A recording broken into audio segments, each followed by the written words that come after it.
ভিক্ষা চেয়েছিল। মামুনুল হকের মতো উলামায়ে কেরামদেরকে জেলবন্দি করা হয়েছিল। দেলোয়ার হোসেন সাঈদীর মতো মাওলানাকে নির্মমভাবে হত্যা করা হয়েছিল। সালাউদ্দিন কাদের চৌধুরীকে নির্মম নিষ্ঠুরভাবে হত্যা করা হয়েছে। সারা বাংলাদেশকে একটি বৃহত্তম কারাগার আপনারা পরিণত করেছিলেন। যে নেত্রী 24 থেকে শুরু করে 41 পর্যন্ত স্বপ্ন দেখতেন চোরের বেশে বাংলাদেশ থেকে পালিয়ে গেছে। এই বৈষম্য বিরোধী ছাত্র আন্দোলনের মধ্য দিয়ে সারা পার্লামেন্টের 300 এমপি বাংলাদেশ থেকে চলে গেছে। আজকে বলতে চাই, প্রশাসনের যে সমস্ত ভাইরা আওয়ামী লীগের দুর্বৃত্তি করে ইলিয়াস আলীর মতো অসংখ্য নেতাকে এই বাংলার জমিন থেকে নিঃশেষ করেছেন, আপনাদের শাস্তি বাংলার জমিনে ইনশাআল্লাহ হবে।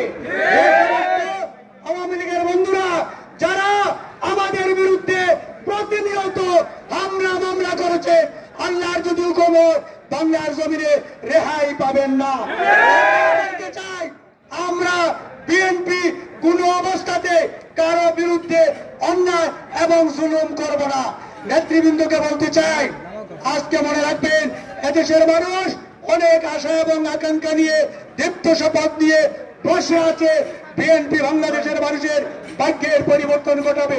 আপনারা ধৈর্য ধরে থাকবেন, মানুষের কাছে যাবে, মানুষের উন্নয়ন এবং অগ্রগতির জন্য কাজ করবে। প্রশাসন সহ কোন জায়গায় কোন স্কুল মাদ্রাসার শিক্ষক বৃন্দকে কোন অবস্থাতে হয়রানি করা যাবে না। যারা অতি আওয়ামী লীগ হয়ে আমাদের উপর নিষ্ঠুর নির্মম অত্যাচার করেছে, তাদের বিরুদ্ধে প্রয়োজনে আইনানুগ ব্যবস্থা নেওয়া যেতে পারে। আমি আমার বক্তব্য দীর্ঘায়িত করতে চাই না। আজকের এই জায়গায় যে সুন্দর আয়োজন করেছে হলদিপুর এবং শিলাউড়াবাসীকে আমি আমার অন্তরের অন্তঃস্থল থেকে মুবারকবাদ জানাচ্ছি।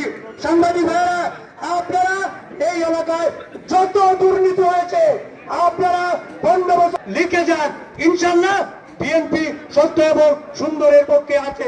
সঙ্গে আমি এলাকাবাসী পরম শ্রদ্ধ নেতৃবৃন্দ রয়েছেন, জেলা থেকে উপজেলা থেকে আমরা এসেছি। আপনাদের শুধু একটি কথা বলতে চাই, রিক্ত মোড়া শূন্য মোড়া দেবার কিছু নাই, আজকে শুধু ভালোবাসা দিলাম, শুধু তাই। আসসালামু আলাইকুম। বিএনপি কর্তৃক আজকের এই ইউনিয়ন বিএনপি শিলাউড়া হলদিপুর ইউনিয়নের কর্মসভার সহযোদ্ধা সভাপতি, মঞ্চে উপস্থিত জাতীয়তাবাদী দলের বিভিন্ন পর্যায়ের নেতৃবৃন্দ, জেলা নেতৃবৃন্দ এবং ইউনিয়নের সভাপতি, সাধারণ সম্পাদক, যুবদল, ছাত্রদল সহ সামনে উপস্থিত শিলাউড়াবাসীর বক্তব্যের শুরুতেই আমার প্রাণঢালা অভিনন্দন এবং নতুন শুভেচ্ছা গ্রহণ করুন। সংগ্রামী সাথী ও বন্ধুরা, বক্তব্য দীর্ঘায়িত করা যাবে না, তাই দু একটি কথা বলে আমার বক্তব্য আমি শেষ করব। এখানে আরো পালিয়েছে মন্ত্রী, এমপিরা। আমরা বিশ্বাস করি এদেশের এই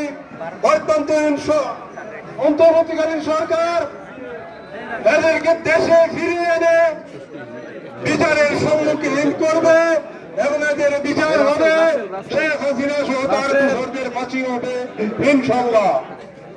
সংগ্রামীদেরকে ভোটের অধিকার ফিরিয়ে দিয়ে আগামী নির্বাচনে বাংলাদেশ জাতীয়তাবাদী দলের প্রার্থী, এই অঞ্চলের নেতা, যুক্তরাজ্য বিএনপির 3 সভাপতি, সাধারণ সম্পাদক ফয়সাল আহমদ ইনশাআল্লাহ এখানে নির্বাচন করবেন।